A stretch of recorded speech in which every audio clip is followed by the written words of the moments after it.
Yep, I think we are live. Welcome everyone. Welcome everyone. This evening, an unusual guest, John Thomas.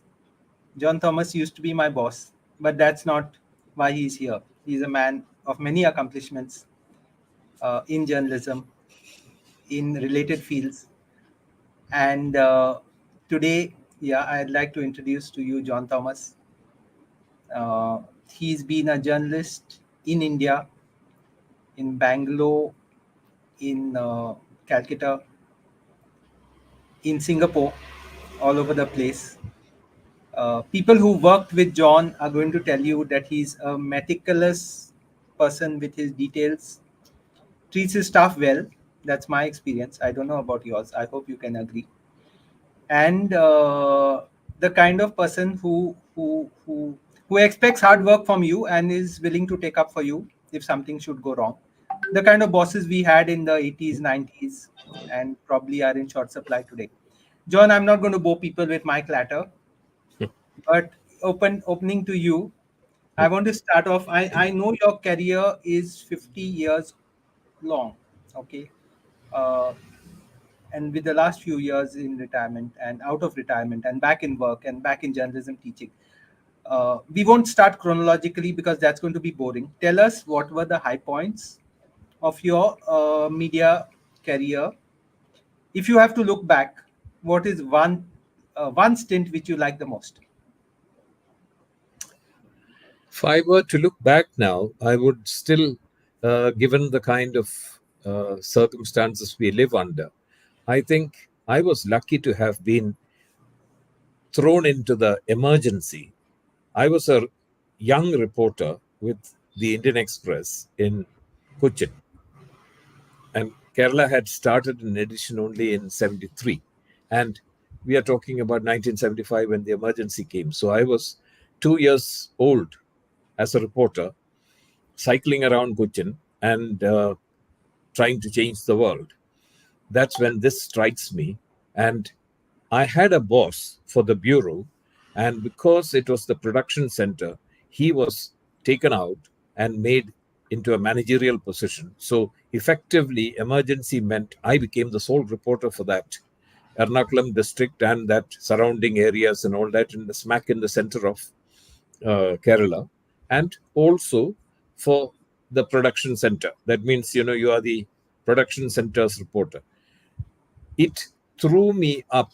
You see, for example, when Jayaprakash Narayan comes to have a speech and who has it in the Maharaja's ground, normally my bureau chief would be covering that.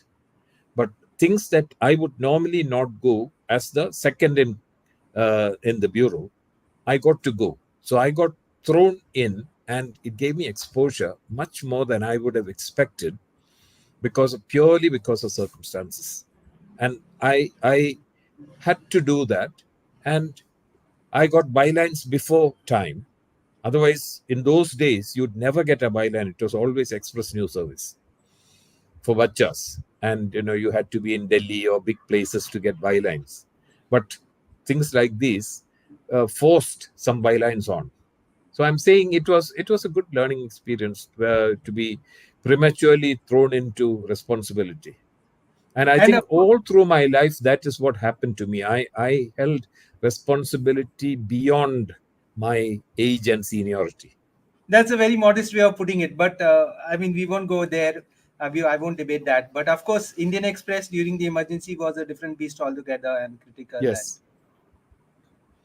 So that was one great period that I thought I learned early. I mean, it's like, you would say suddenly if your father dies and then you have to be the elder one in the family, and that kind of, it felt like that.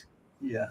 When my bureau chief was taken away, and all of a sudden you were responsible for everything. Yeah. So that was that. And then the other big thing that I would say as a highlight in that sense was, if I look back on my contribution, coming back to India and being given the opportunity to become the editorial interface to computerize Deccan Herald, that I think was a huge challenge. 90s, mid 90s. Yeah. That was 1990 when I came back to Deccan Herald. Yeah. And 72, I started as a trainee in Deccan Herald, and I ran to Kerala in 73 to start there. But I'm saying when I came back to Bangalore after this Reuters, AFP, and Business Times and all that in Singapore, when I came back to Bangalore by choice to settle here, Deccan Herald was in the process of trying to computerize. And TCS, that's Tata Consultancy, which had the contract to do this computerizing, they thought it wise to have a journalist interface because you needed to get these computers and stuff going. One, to communicate with the editorial people who are hugely resistant to any change.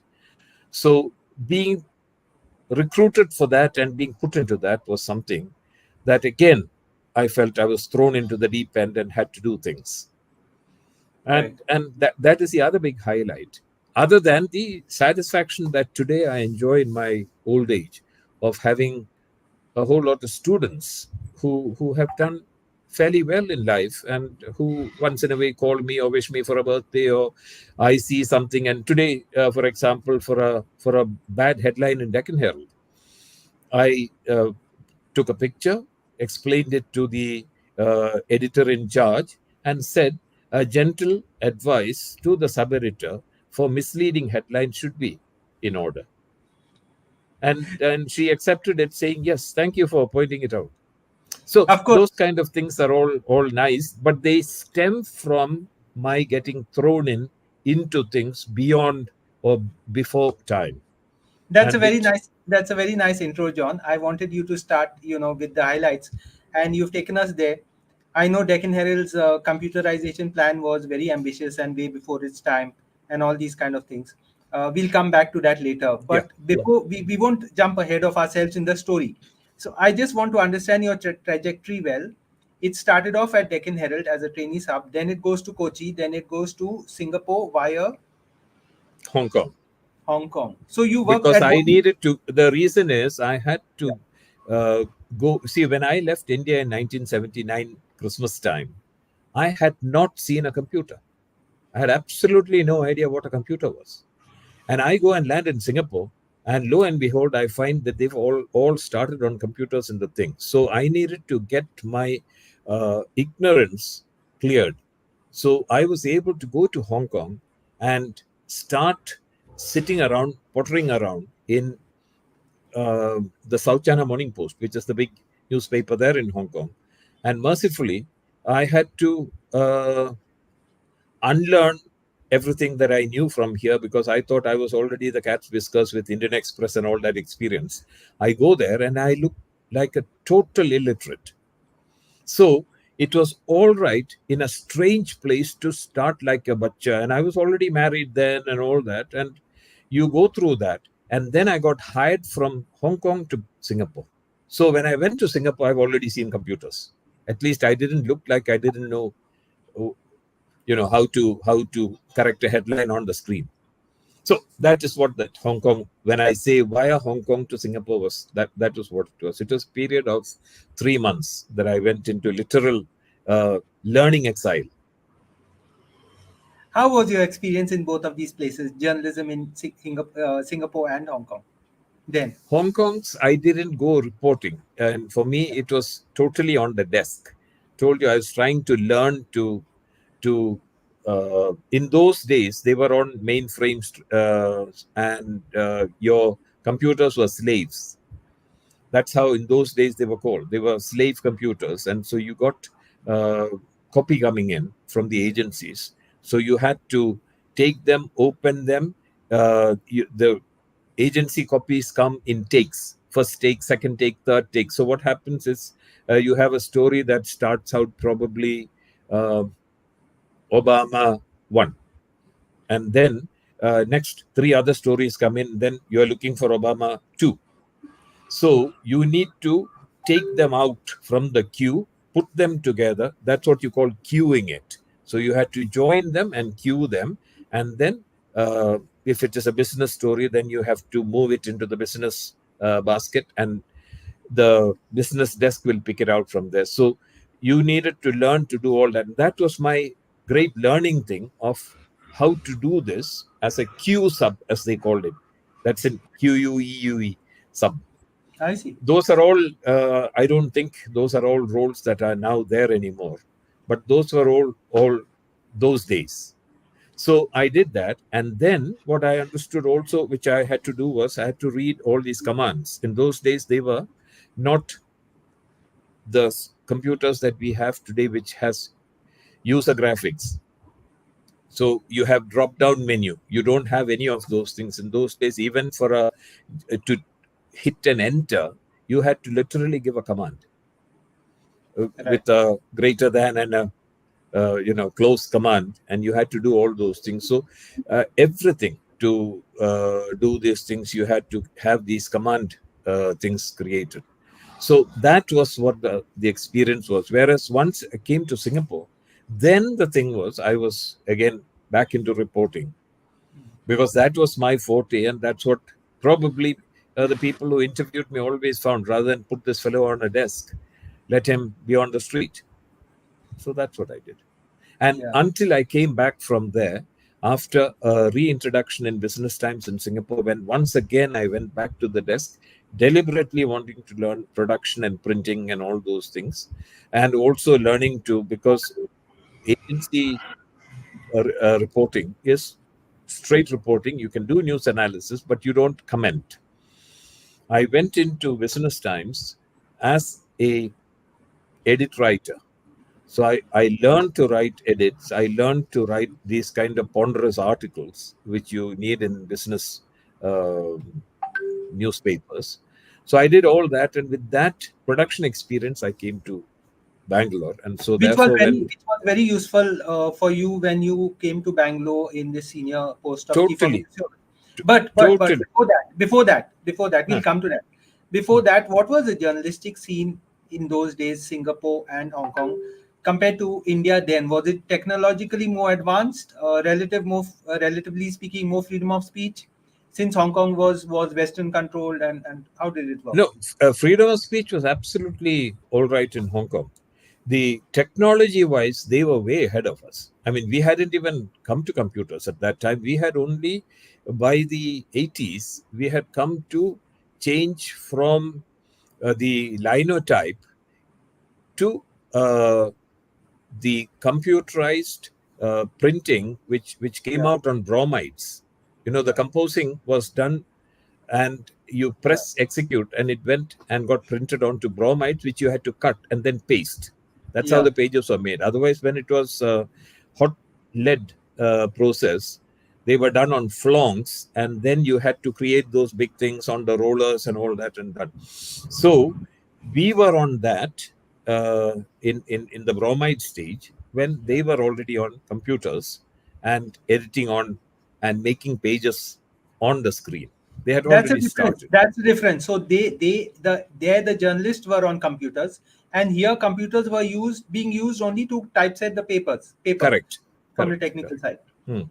But in terms of free speech, in terms of quality of journalism, in terms of slick copy, I guess they were ahead of us also, no? Yes, they were ahead of us because they are much more exposed to the foreign people. And both Hong Kong and Singapore are very open to having a mix of people on the desk and in reporting and all that, in the sense that the interplay of people's talents come into play. We are so hidebound, and it matters. Even if I wanted to move to Goa, or you wanted to move to Bangalore, everybody has their uh, you know holding their territory and all these territorial things and stuff. So we were not, even now we are not open to foreigners coming into our editorials and working with us. But John, the Singaporeans had an issue of free speech then. Am I right? Oh, Singaporeans absolutely always have had Then, free speech issues. Oh yeah, then they've always had it, meaning they were born, the city state was made a republic, in independent republic, in 1965. with Lee Kuan Yew as the head. And from that time itself, he had severe controls, because he, in the true Confucian Chinese spirit, believed you do not mock the leader. The leader is somebody, and then it's top down. Whereas we believe that the leader must be mocked. I mean, that is how we are, because we feel we are electing, we will pull him down. Whereas Argumentative there, Indians. Argumentative yes, Indians.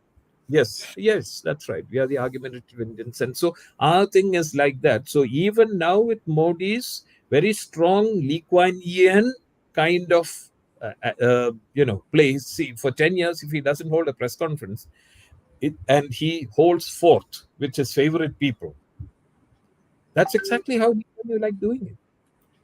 The only thing was, for the sake of this, he had Reuters, he would call AFP, he would call the foreign agencies and media, but he harassed the Economist, the Asian Wall Street Journal, the Asia Week, the Wall Street Journal I mentioned, New York Times. He has taken on everybody.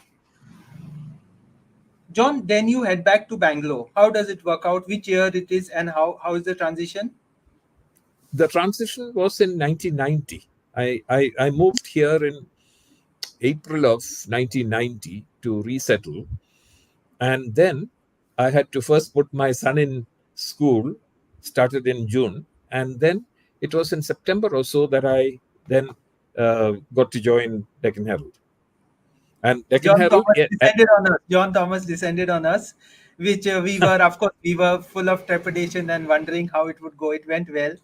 We became good friends. We managed to understand what you wanted. And I remember you always telling us, "You do your job well. I will defend you if I have to, but don't yes, don't give anyone an excuse to to get at you in that sense." So yeah, that I always did, because I had always believed that if I'm responsible for people, even my boss doesn't get to you except through me, in the sense that the bullet goes through me to hit you.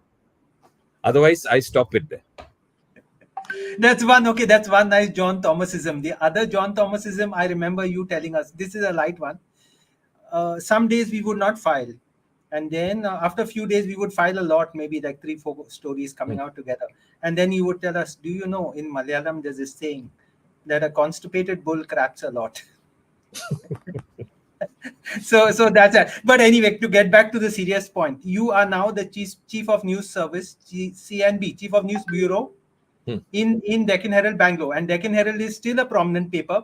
There are people queuing up to give advertisements there at the classified ads column. It's like a government office almost. And I remember times there where we could get a dosa for 15 paise or 25 paise, and a meal for 75 paise, and and in spite of it, the staff would go and eat out at a restaurant on MG Road and things like that. No, in Tell us about the canteen, the food was 20 paise. 20 Tea paise. was also 20 paise, one coupon of 20 paise. Food was also 20 paise. I It was, enjoyed my stint there. I enjoyed my stint there. But you tell us totally, about yeah. totally subsidized Yeah. vegetarian Kannada meals. But before I joined, there was this strange incident. This is not related to the interview at all, and it's not a criticism of Deccan Herald. I think they carried a story called, which was seen as being unwittingly communal, and there were riots in the city, and Deccan Herald Yes. apologized and put up those ads apologizing for their role and all. But otherwise, it was a great paper. It encouraged us to do well. Of course, it was a dominant paper, so it also played things cautiously, I guess. But how was your stint as the CNB, and how many people did you have under you, and where are they now? And you keep in touch with them? What?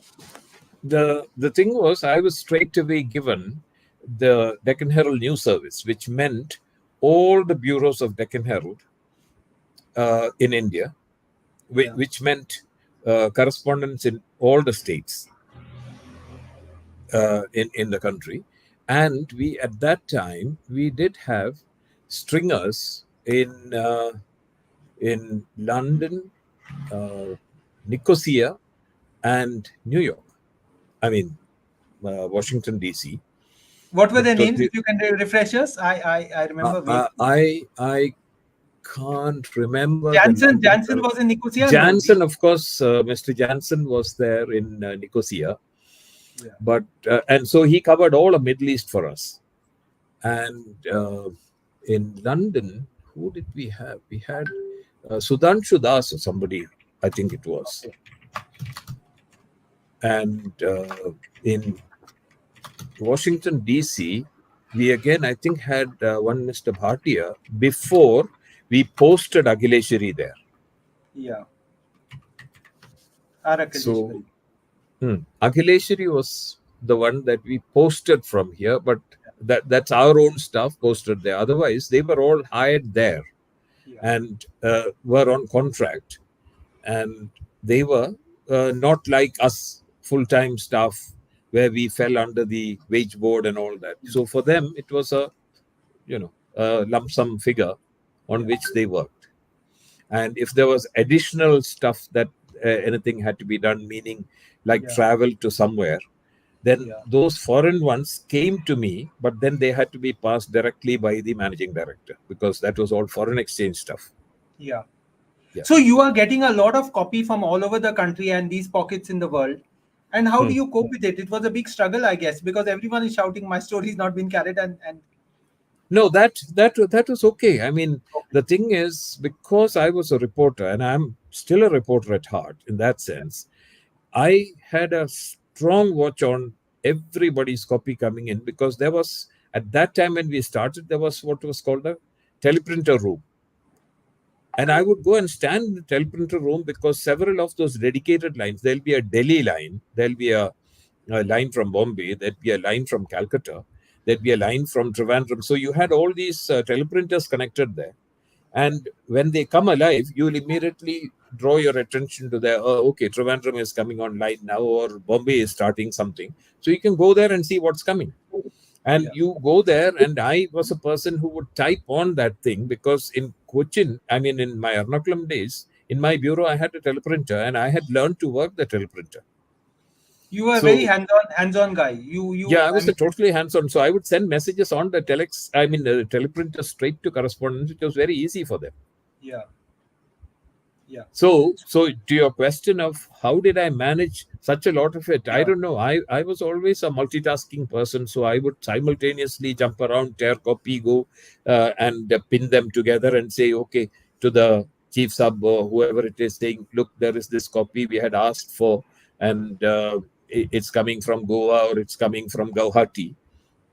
I would do that. Guwahati, for example, came by teleprinter, not telex, by telex and not teleprinter. Telex, because we didn't have a dedicated line from Guwahati to Bangalore. So it was a telex. So that was going to the CTO and then sending. Yeah. So that way, it was like this. Deccan Herald very successfully did that. It divided the news editor into two. One news editor in charge of all the copy coming in. Yeah. And one news editor in charge of all the copy to be processed and given for printing. So is how. In effect, Deccan Herald was a state paper, was a city paper, very concentrated in Bangalore, but it had this vision of being pan-India, and it got in correspondence from all over the country. And here you are trying to do justice to them because you are a reporter's kind of editor. You know, an editor with a feeling for what the reporter goes through. And at the same time, Deccan Herald is going on this big push to modernize. I think it was together with the Hindu, or maybe a little bit before the Hindu, it was one of the first papers to have its own website in India, if I'm not mistaken. It was the first one. It was the first. And then it gets all its staff onto laptops. We got everybody onto computers, yes. And the laptops are connected with modems. Modems, yes. And I go to the Goa Telecom office and they don't know what a modem is. And then they say, is it something like a fax? I say, yeah, something. So we have to license our modems in those days. To use a modem, you needed a license. Correct. So and I'm panicking just thinking of the idea that, every day the billing was per minute. So like, if you spent half an hour on a phone, like it would be like about 100 rupees. That's like STD charges. In those days, it was billed as STD. So I was actually trying to tell you all guys that, see, I have cheaper ways of sending it across, and you all said, shut up and just don't worry about it. And you do your job and kind of thing. So this technological drive, can you tell us a bit about that? Yeah, the technological drive was this way. Deccan Herald, the Hindu, and Yeah, yeah. the Manorama. These three were friends. I mean, the owners were friends, and they were the Yes. ones who would go together as a team in the international technology conferences, the World Alliance of Newspapers, IFRA. They had these conferences on technology sharing and stuff. Right. So it's from there that they get these ideas, whether it's from Germany or from the US or wherever. And then these were all among the rich papers, the Manorama and the Hindu and the uh, Deccan Herald and the Times of India, Hindustan Times, the Statesman then. So the difference was Deccan Herald, because of Hari Kumar, he was very, Tech keen savvy, on, tech savvy. very, he loved having all Technology. these new things and technology, and he was very proud of his paper that he wanted to have all these things. So the thing was, conveniently, they came and gave this contract to TCS to computerize. And TCS said, yes, we'll do it. And we had only two newspapers in 1990 that were running on full computerizing. One was the Independent, the newspaper which was in the same building as Times of India. It was a Times of India product put out on nice paper. Yeah. Vinod Mehta. So Vinod Mehta's. Yeah. For a that's while. right. It was that Independent thing. And then there was BPO, that's the Business and Political Observer, which Ambani started with simultaneous publishing in Bombay and Delhi. That was also totally computerized. So I went to both these places to see how they function as part of my orientation to see what we can adapt. The difference was we would be the first one that's a running newspaper to go computerized. The other two that we had they started like that. Okay. Because Independent was running computerized, but Times of India was not. It's in the same building in Borivandar, but they were not. So I'm saying the move had to be gradual, because everybody had also a problem of unions, and journalists and non-journalist unions were there. And the idea at that time in the 1980s was computerization was heard of abroad. And it's going to throw computerization journalists was, out of jobs. yeah, that's right. Computerization always meant replacing jobs. That means reducing manpower. Automation, the word was automation, and any automation meant substitution of human beings. So that fear was there. All newspapers were afraid, and we also had that fear. So I can come to that later, that we did have a big conference here in Bangalore called by all the print unions, and we didn't call, I mean, the newspaper didn't call, they called. And Hari Kumar and I had to go and face them. Not very happy. Okay. No, I was quite fine. I mean, for me, the good thing was, as a Malayali, I was never frightened of unions, because we were all surrounded by unionists. From the time you were born. From the time Yes, you were born in the yes, hospital. yes. From But the time you... jokes apart, I mean, to be very honest, I was one of those guys who believed that computers would mean less jobs for journalists in that sense. So anyway, yeah, carry on. That's a very interesting story. That's very So therefore, the thing was, in Deccan Herald, the thing was to get this computer slowly done. So on the one hand, slowly there was wiring going along. You had to change the office plan, because editorials meant an assembly of tables. If you had 8 tables, you put 4 on one side, 4 on the other side. You have chairs all around it. People sat around. That's how the editorials were. And people faced each other. The subs faced each other, and everybody sat with this board on which you sub by hand. Yeah. Once computers came, you needed to go nearer walls or create walls for wires to run. Okay. And the computers faced you faced the computers, but then it no longer meant people were facing each other and looking at each other and say, hey, what is the spelling of this? that communication was lost. So it You does were it only, does change, it does change the dynamics of news oh, it editing. did. It absolutely did. And a lot of the talking had to be shouting over these machines, if you had to do, because you are not actually seeing people's faces Yeah. in that sense. That was one. And the other thing that happened was, it's like today, you and I, if we try to talk to our children, look, my screen is frozen, or look, that money on Paytm that I did, it didn't go through. They come and do it very quickly. The children come and do it very fast. And they can't have the patience to teach grandpa how to do this. It's the same kind of thing that technology did even at that time. It stood hierarchy on its head. So the Okay. seniors who were very good at subbing and showing you how it was, suddenly they looked like the the slow learners, and the younger ones learned faster. So that was one of the sociological threats that I had to face there, when hierarchy was stood on its head, because the editor is still the editor, the assistant editors, and the hierarchy was there. But the junior fellows were the ones who caught on faster. John, if I could add one thing, Hmm, when it was on paper, if I made a mistake, my hmm. my news editor would go through it, mark it with a green pen, and hand it back to me. So I knew Yes. exactly where I was wrong.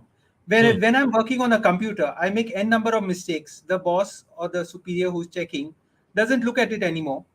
And I mean, sorry, he looks at it, but he corrects it and he doesn't tell me about it. So I hmm. don't even know how bad I am in that sense. Uh, That learning gets affected. That's no, just what. the human touch was amazing. I mean, for example, when I started as a bacha in Indian Express, for example, I would say I sat right next to S. Mulgaonkar, who was then the editor in chief, who had come to start the edition. I could sit next to him because I was the only locally recruited kid. So he made me come and sit next to him and sub copy, give it to him. He'll correct on that, give it back to me, say, redo the headline, give it back to him. That Wow. kind of teaching, Wow. the what I would call the Gordon Adams situation, happens only in personal things, not in the computer thing, and it also depends on people. For me, in Deccan Herald, when I was here, I remember there were only two assistant editors, and there was one particular assistant editor called Raman, who'd come walking, look over my shoulder to see what I was doing, and then if something was wrong, the office was full of pins, because you needed to pin paper together. He'd Right. poke me with a pin. He used to keep on poking me with a pin if there was something wrong. So I have good memories of teachers like that, who instead of catching me by my ear or something, they probably poked me with a pin. But yes, That's a good excuse to remember some of the people whom you knew at Deccan Herald at this point. yes, yes, Give us yes. some I, names. I Give us do. some. That's how I remember Mr. Give us Jagan some. Mohan Reddy. I Sorry. remember Anil Kumar, who you would remember, Jagan Mohan Reddy, who became our eventually, when I became chief of news bureau, he and I were the ones who divided the thing. He was the news editor, senior one, in charge of all the desk. I was a news editor in charge of all the Beautiful reporters. So reporters. that kind of thing. But it was lovely because he was my senior when I started as a trainee. And who are the others you remember from that era? From from that era, Yeah. from that era, we had Anil Kumar, who died not very long ago. Okay. He was the youngest of the subs at that time, and all trainees would go to what was then called the Mofussil desk, which when I computerized, I renamed the Mofussil desk as the state desk. That's what Okay. it got a different name. So now that name is what continues, the state desk. Mofussil desk was a tough place because you got copies from remote areas and Yes, it absolutely. looked So like that English, is but why, it may have not been in English exactly. So no, we used to get copy on postcards and inland letter cards and all that in a mix of English and Kannada. Because they are rural correspondents, and some word that they can't think of for in English, they'll write in Kannada.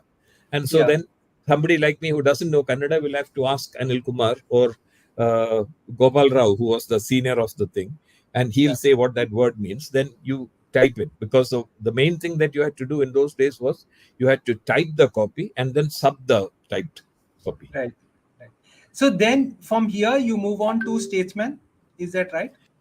I finished all this computerizing things, Yeah. and first round of all the laptops and everything to everybody, I used to go to the bureaus, troubleshoot there Yeah. if wiring this that. I used to know how to roll up my sleeves and get under the table and fix the essential things without electricians or computer wallahs coming, because that's how I did. And after doing Okay. all of that period and consolidating, and Yeah. even in 1996 we even That was tough, started no? the. That was very tough because it was No, the no, early it stages of was quite all computers. right. It was It the was early stage of fun. computers. But Yes, I to enjoyed get it repaired, to get it the repaired kind was of not a thing. joke. Sorry. So I too felt I had, besides pen in the pocket, I also had a tester in my pocket in case you had to go somewhere and you need to touch a plug. So I had a, yeah, Serious? I You're was serious? You're serious? You're I'm serious? serious. I'm serious. I had fun That's amazing. doing all that. Although lots of people didn't think I was enjoying it, I think I was. And after we started the internet edition in 1996, Yeah. then I felt, okay, now we've come to some stage. It's like the pilot feeling, all right, it's we are on cruising speed. Now we can get up Autopilot. and go look at the passengers and go to the loo and all that. So that is the time in 1998 when Yeah. Statesman, having had heard of me and things that were done Okay. here, Okay. asked, will you consider moving to Calcutta? Come and do Yeah. things like that there. Yeah. So that is how I went there. Yeah. And I think I was able to do some amount of it, but not too much of it, because the Statesman was already slowly beginning to have financial difficulty. Okay. So you couldn't order 10 computers. You see, Deccan Herald's great thing was it was backed by solid money. So the managing director could write checks and things would come. Statesman's case, it was already beginning to have Okay. difficulty. Okay. And my one function also became economizing. So I had to start worrying about cutting costs. So you cut costs, see what can be saved, and see how Yeah. it can be utilized. So optimization, cutting cost, all those things. So Statesman became much more management Yeah. as associate editor, uh, with the same kind of role of managing all the bureaus. That there it was called SNS, Statesman News Service, Okay. and also integrating Delhi with Calcutta to make Calcutta the sole, head office. Okay. Because otherwise there was some amount of autonomy between the Delhi edition and the Calcutta edition. That came completely under Calcutta when I was there. So more than the journalistic things, in a way, I was doing more about worrying about benches, screens, staff, number of drivers, all those kind of things too, because I was happy doing those things. I mean, for example, the library there was looking like it was turning into a ghost town. Lovely library. You should imagine a newspaper that's as old as 1835, the kind of archives it has. Wow. So then making these people get up and dust them, clean them, rearrange them. I used to like doing those kind of things. I wanted to get Statesman go into scanners, which we bought, and to scan the old editions. So we had editions from 1900s and all those World War One copies and all that. You touch them, they'll break.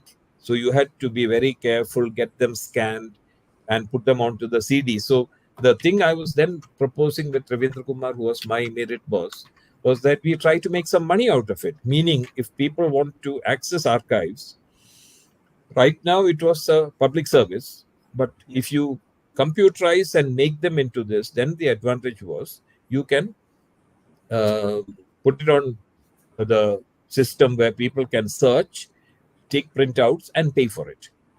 So I used to, when in the period I was there used to be kids, and often with their parents would come. Oh, we have a assignment for CBSE on Nepal, something like that, and I'd say come, and I'll ask our librarian people who'd have newspaper clippings to bring a file from on Nepal. so that they get to see some of the new or recent copies, then put them together and photocopy them. And photocopy and then create a new file just for this kid's assignment, because I know if one kid came from La Martiniere for this, very soon you'll have other kids coming also asking for the same thing.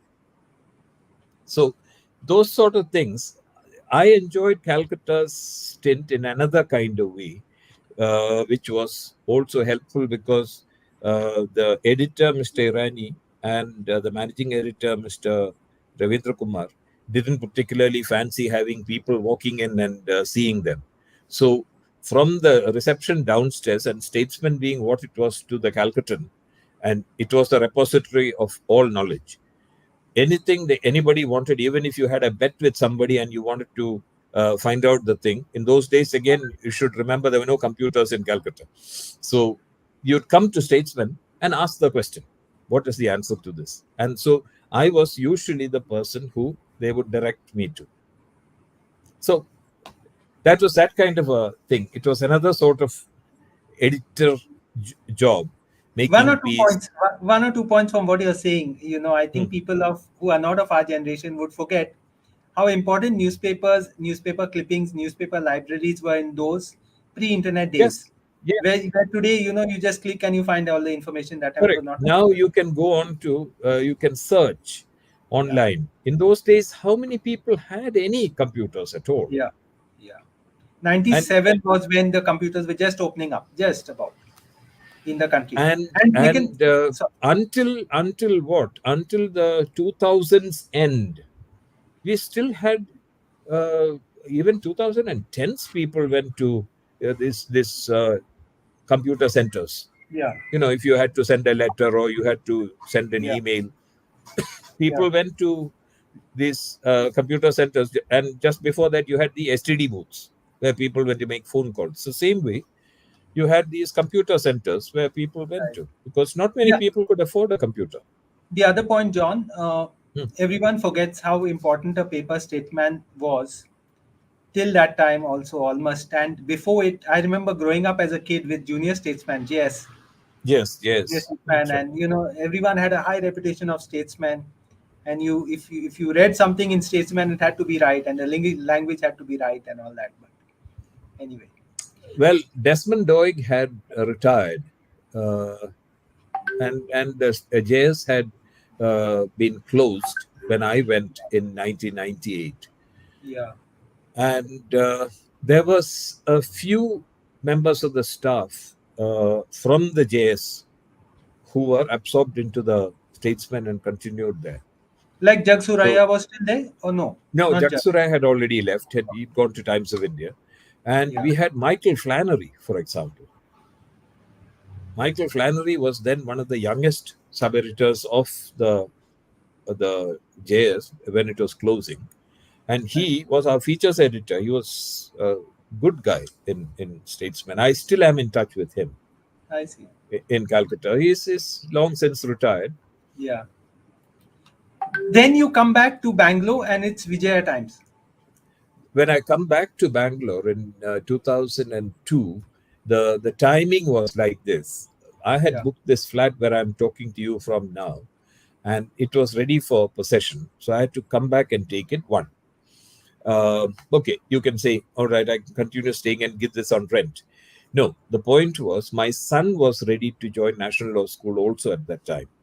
So it was generally, it made sense to move back because I had 4 more years to retire if I were to retire at 58. So if I stayed in Calcutta and got this boy join the Calcutta NUJS, what happens is in his final year, I'll be retired from Statesman. And then I'll have to look for my own accommodation, all those things, because Statesman took me on a special package there. And so I had accommodation, car, driver, all these kind of benefits. I'd lose all that and have to get into normal living. So I thought the best would be to move back to Bangalore, put this boy in college, and knowing that I was planning to come back, Manorama actually called me because they were starting their journalism institute in 2002 July.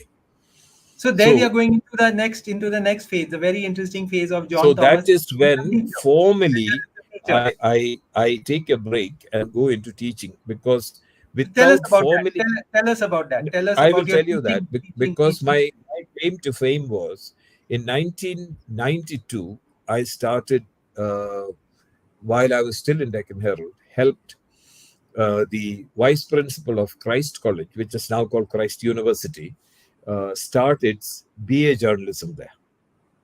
And I used to go and teach on the side and do that. And in What was the 1994, state of journalism training then in South India? sorry, In 92, what was the state of journalism training in South India? in South India, we had the good old Mysore University had journalism, but the thing was at Bangalore University, we had it at postgraduate. You Yeah. didn't have the undergraduates. And Christ were among the earliest BA journalism people to start. So it was started like that in 92. But in 1994, when Indian Express under VD Goenka Foundation, they wanted to start a journalism training institute for the larger good of newspapers. Yeah. They envisaged the idea of Asian College of Journalism, and ACJ. I was representing. So how they did that was the Manoj Sontalia and this Vivek Goenka, Yeah. who owned the two halves of Yeah. Also, Indian yeah, Express. yeah, two halves of Indian Express.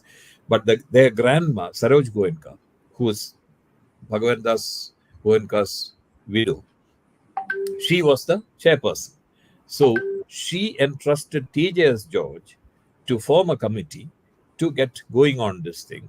And so what Mr. George did was he called around 20 newspapers and wanted representatives from 20 newspapers in the country to put their heads together Wow. and announce to them that, look, we are starting this for the larger good of the industry.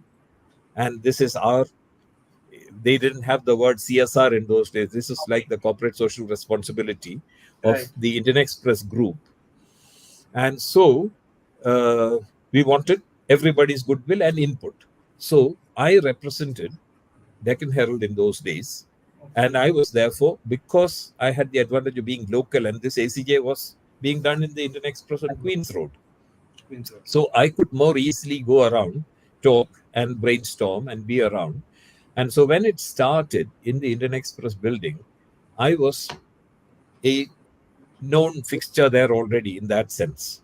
Had my easy access to things. So my active involvement in teaching, because I was involved in interviewing every first 5 batches of ACJ, and Hindus, Swaminathan sir, we both were the interviewing people I see. because they wanted external people to interview rather than internal people interviewing. So from that, the formally going into starting a thing, this is what I did. The Manorama, when it started in 2002, I went there. And in a matter of 2-3 months, and why did I get called there is because for Kerala, the problem is if you are good at Malayalam, then your English is a little effective. For students, And vice where versa. they And were, vice versa. Vice versa. and vice versa, and vice versa. So therefore, they got an ACJ dean, Thomas Umman, who can't teach Malayalam, and they got me, who was bilingual, because there are very few of these bilinguals you find running around, and even if they are outside of Kerala, they don't want to go to Kerala.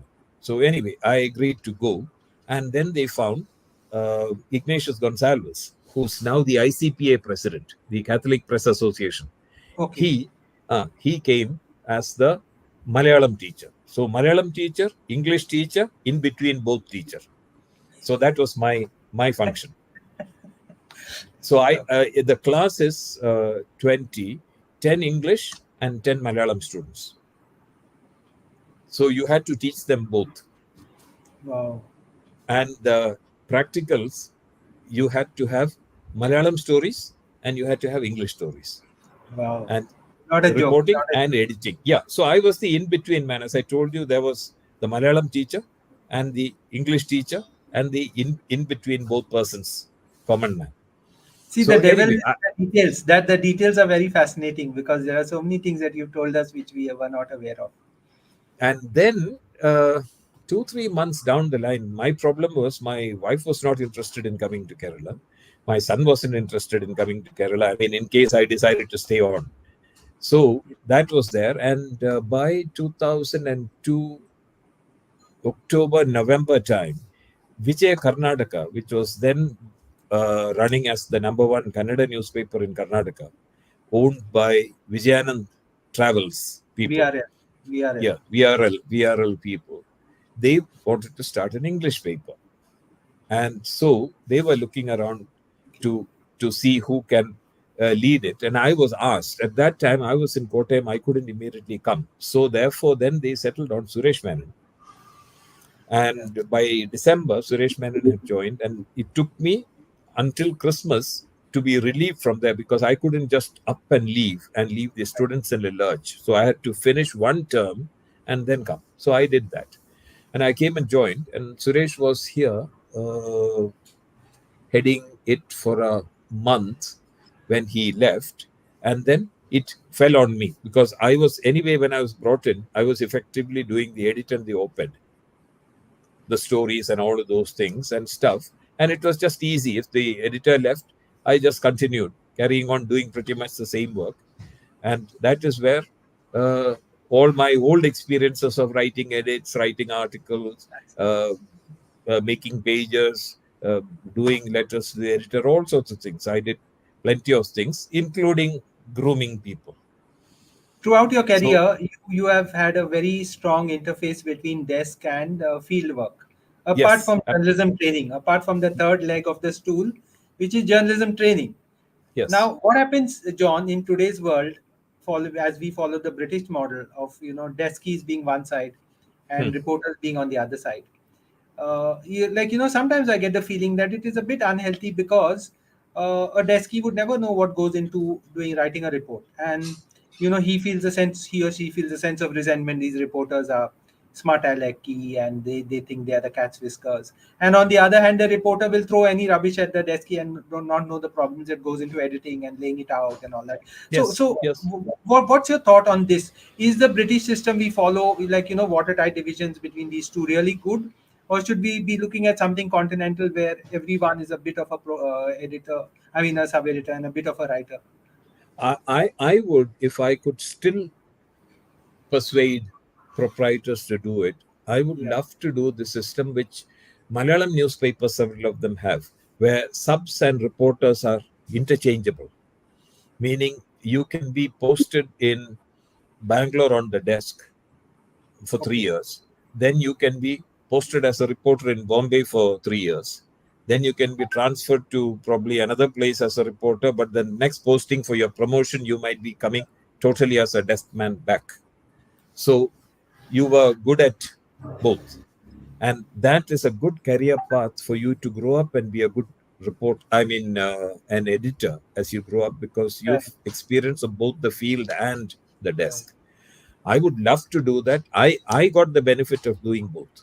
So therefore, I became very confident in all of these things, Right. especially in those computerizing days and all that. If somebody said, look, I can't do it, or, which I used to use that word in Kannada, they say, Madakagalla. That means cannot do. And I would say, please get up. I will sit there and I will show you how to do it. That confidence comes from being able to do both. I have had in Deccan Herald in my days, I remember those glorious days of Veerappan. Veerappan was that Sandalwood the smuggler. elephant poacher Yeah. Robin Hood character. When he was killing people or police were, we would send reporters from Mysore to those places. And what I would say is, in those days, again, nobody had mobile phones. I would say, come to the nearest police station or somewhere. Don't wait to come all the way back to Mysore to file the copy. Yeah. Go to the nearest police station, and just ask them for a favor. One ring to me in Bangalore and put the phone down and tell me Yeah. that number. I'll call you back on that number. And Right. I have more than once I've done that. You just tell me what you saw. I'll make down notes. I will type the story and give it to the desk. Before you reach Mysore to even think of getting a tea and then sitting at the typewriter or the computer, I've already delivered your story. So very famously, when they once killed 18 policemen, this Veerappan gang, we were able to carry the story page one for the first edition, while everybody else could carry it only the second edition. And years later, I'll say another very great story that I felt was great was we were number one in Karnataka Vijay Times, and when Pope John Paul II, when he was critical, I had already known he is going to pass away one of these days. So I had gathered pictures and I had wanted a page 11 of Wow. the Pope's life in pictures. So I I had see. started creating a page and had saved it with whatever I can and left it there. And I had told my wife each day, keep a watch at BBC. The moment you see a breaking news, let me know. So on the night he died, we had finished the first edition and released it. And she called me just as we were about to get on the office vans to come home. Yeah. She Yeah. rang and said, Pope's dead. So I immediately stopped the Gadi and told these people, come, let's Yeah. go back inside the office, call the Oh. press, told them to stop. Yeah. They had already printed 8,000 copies, something. We jettisoned that copy. I went in, straight away called up this new page, which I had done. I know how to fish out AFP and Reuters copy, took it, Right. gave it to the news editor to remove the lead stories from page one and move it inside to the turn page, which is page 9. And then I worked on the 11, released that page. And we had the story for the very first edition itself, but late. Pope dead. When everybody had the I story see. Pope critical, we had the Pope dead. I think this is the difference that a hands-on editor can make. Yeah, that's what it, and it is. Because and I most think editors John, would just have. to add, just to add. Mm, So just to add, sorry for interrupting, mm. but I think it's an important point. See, I think in those days, editors were much more respected than today. Today, talent has gone into the field. Anyone who can write wants to write. You think the post of an editor or a deskie has been kind of devalued now? See, what has happened is it's two ways. Print wise, the editor is different. He stays inside, and he and the seniors they stay inside and they play largely that role. Uh, how many people have the grace? You see, if you reach the highest thing, you don't get a byline anymore. Meaning, for writing edits, you don't get bylines. You can write comment pieces and put your or a column and have a byline, but largely what it means is no excitement. You are always in. It's the reporters who have all the fun. You need to have had your time of fun for you to feel that I can now afford to stay in and be okay. And for the youngsters who are out, they even there are older people who would prefer to be a special correspondent, be out, but they'll have the confidence in somebody back there to ring and say they feel that the guy inside he knows, and that's a big confidence instead of having upstarts sitting inside as editors and people who should be much older out in the field, and they having to beg to this guy, so this guy snapping back at them saying, you know things completely out of line. So that is print. But the problem that I find is principally in TV, where people call themselves editor, managing editor, all kinds of things, but everyone's functioning like a reporter. So who sits inside? Starting with the abuse of the editor's title by Arnab Goswami to anybody else you can take. They should be sitting inside and guiding people to produce good programs rather than themselves being the reporters or cheerleaders or anchors or whatever. So that is what I think has damaged our journalism now is people who feel this is my calling and this is what I'm now supposed to be aren't doing that job, and they are all still trying to pretend to be a reporter. So then who's supposed to be an editor? Who's supposed to guide? Yeah, that's a very important point you made. Now, to put you on the hot seat and to ask you a few winding up questions. Hmm. Firstly, three journalists whom you really respect or looked up to from whenever in your career, even in the 70s or now, over the last 50 Oh, years. well, I mentioned TJS George here, who's right now here. I mean, I admired him in his early 90s, the amazing memory, and also the files that he kept. I mean, all journalists who want to write comment pieces and stuff, you need to have your own clipping library and stuff. So he was somebody I really looked up to in that sense. Otherwise, in my working life as seniors, I thought uh, the Statesman's my editor, Sierra Rani, for example. Lots of people had differing views about him. He was a person who believed that you didn't have to stand neutral. You had to take a stand. If you thought Mamta Banerjee was no good, then you should say so. His language, his uh, a stickler for accuracy, especially legal. All of these things were something that I'd always looked at, and he therefore trusted me when he wrote edits. I was allowed to cut his edits because inevitably the edits will be long, and so you'll need to cut it to fit. You have to have two edits on the page. Everyone's afraid to cut the bosses because he'll scream at you the next day. He allowed me to do that. So I'm saying he was one. Here in Deccan Herald, Harikumar, he gave me freedom. He allowed me to call him if I needed any help, and he was a good man. I A mean, proprietor who didn't throw his weight around and acted yeah, more he as a. was a proprietor who I still think is somebody. When I see him at a concert or one of these things, I go up to him and say hello to him. I mean, so do I to his two other brothers. But I'm saying uh, they weren't my boss. I mean, the Yeah. elder one was my boss when I was there. He was there, and in my foreign postings, I wouldn't say I had anybody who I adored when I was there because uh, in AFP I was already news editor for 4 countries. Uh, I was a senior myself. My bosses were in either uh, people who I never saw in Hong Kong or in Paris or or in London when it was Reuters. So there weren't anybody, but I did have the benefit of their guidance and things like that, but not people who I say, yeah, they touch my life. And then who else? I largely think the ones I adored very much was my teacher, M. Shivaram, who taught me journalism in Trivandrum.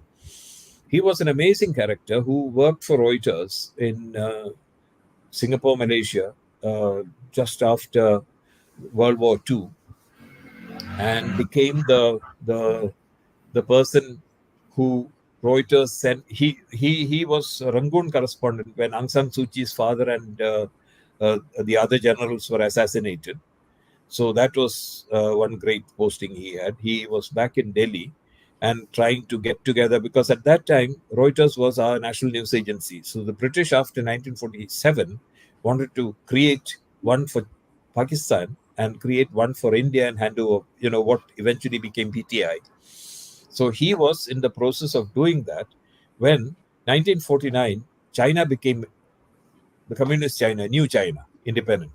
And they threw out all the foreign correspondents there who are under the Kuomintang Chiang Kai shek. It I threw see. out all those people. So India was the first country to recognize China.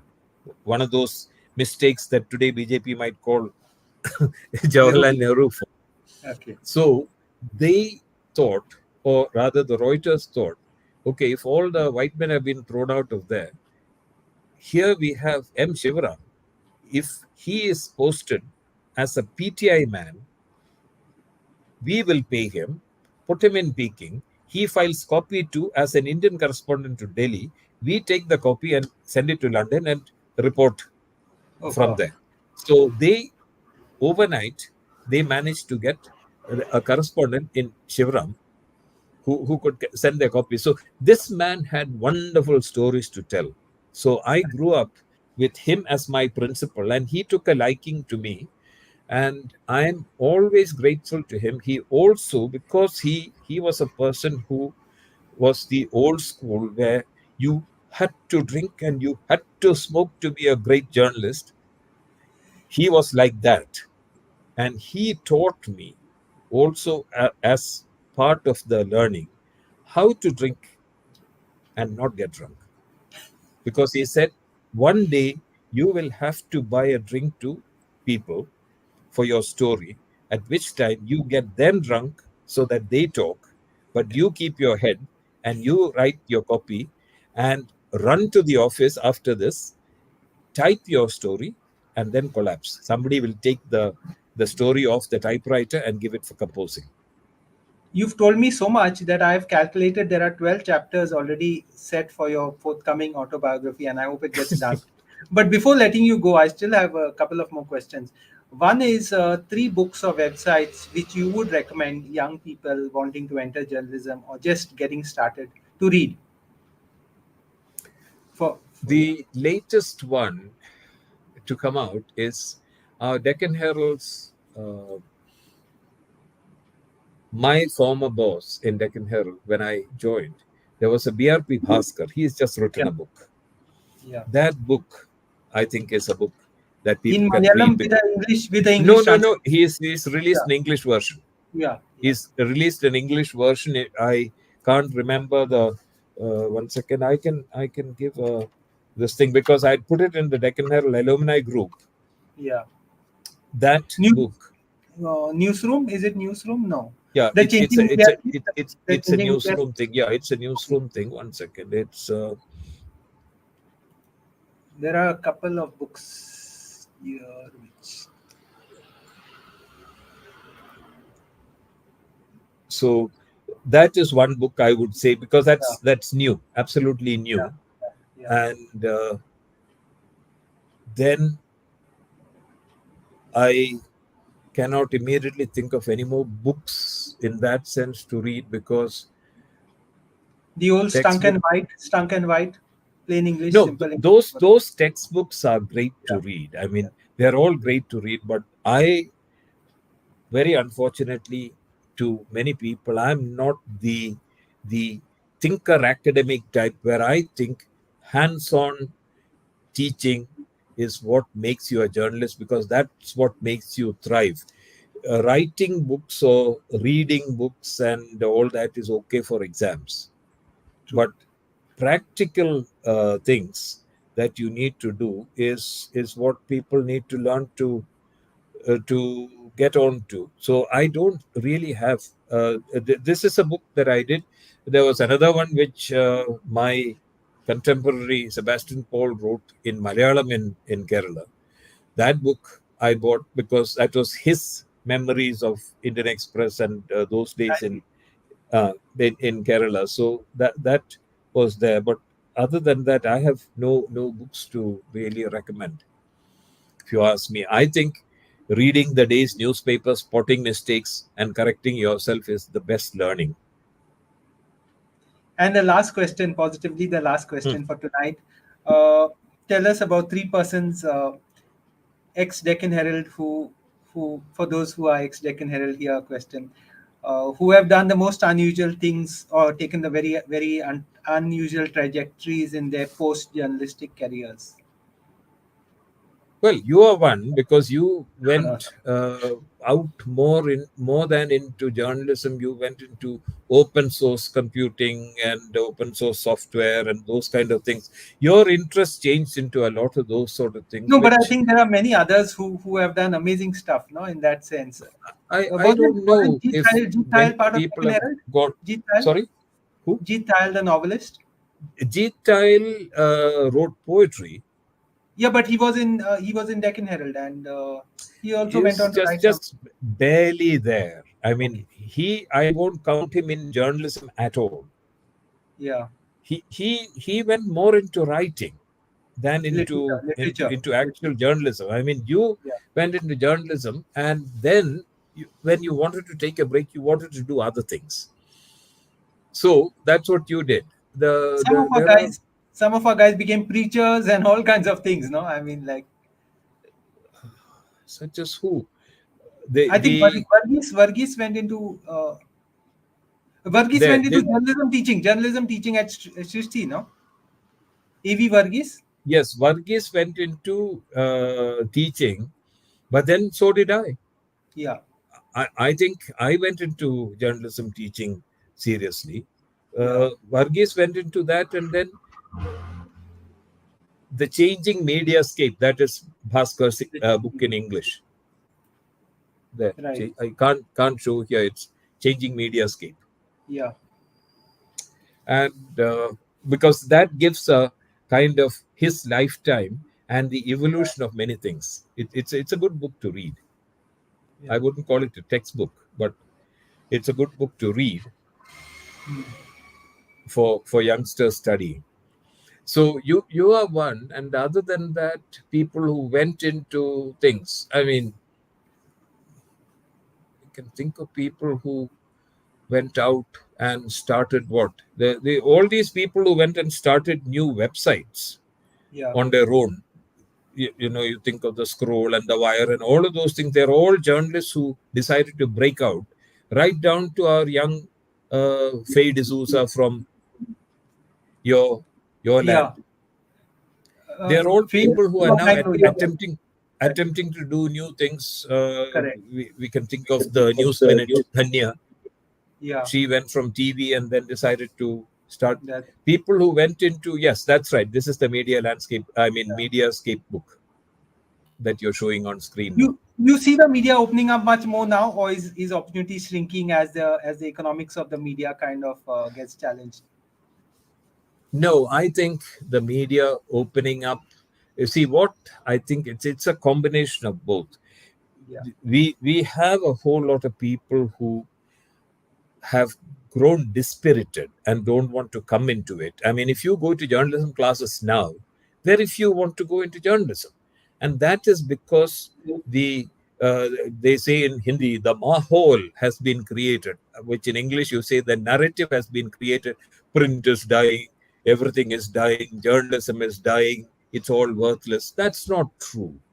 There's a huge responsibility that even now we can do. We are people who, I don't think there's any editor who tells you, you don't report this, you don't do that this way. It's because you yourself are self censoring. A lot of the time, you're self censoring, expecting that, oh, they won't like it, so I'm not writing it. And to a very large extent, today, our tragedy is good quality youngsters don't want to come into journalism. I think your time, my time, it was very honorable to go into journalism. We were paid less, but we were like village teachers. We had poor salary, but we had everybody recognizing us and saying, "Hi, sir, where are you going?" and all those kind of things. The respect we got was disproportionate to the salary we earned. So today the problem is journalists today have big salaries, but no respect. And Extremely well. when you don't respect yourself, it's very difficult to expect respect from anybody else. You need to respect yourself. Extremely well put in typical John Thomasian style. On that point, I leave it here. Great food for thought. Thank you, John, so much for sharing your experiences. It's a lovely experience to learn from you and your kind of encounters all over the world and your experiences. And I think your deep way of putting things and explaining, what most of us may have missed the details about. Like we know the big picture, but we don't know all the finer details. Thank you so much for taking your time. I really sincerely hope that book comes out from you someday, so that I can also recommend it like how you recommended Mr. Bhaskar's book. Thank you so much. Bye for now. Thank you, thank you. It was good. I'm a product of my circumstances, and I think I learned from things. That's what I did. That's all. It's not that I ever went to Columbia School of Journalism or I had a PhD in any of these things. And I'm you did just a a fine job for us. And I think these, these kind of conversations are important to keep a kind of institutional memory of what went into building the field as we know it. Thank you so much again. Bye thank and you. good night. Thank you then. Thanks, Fred.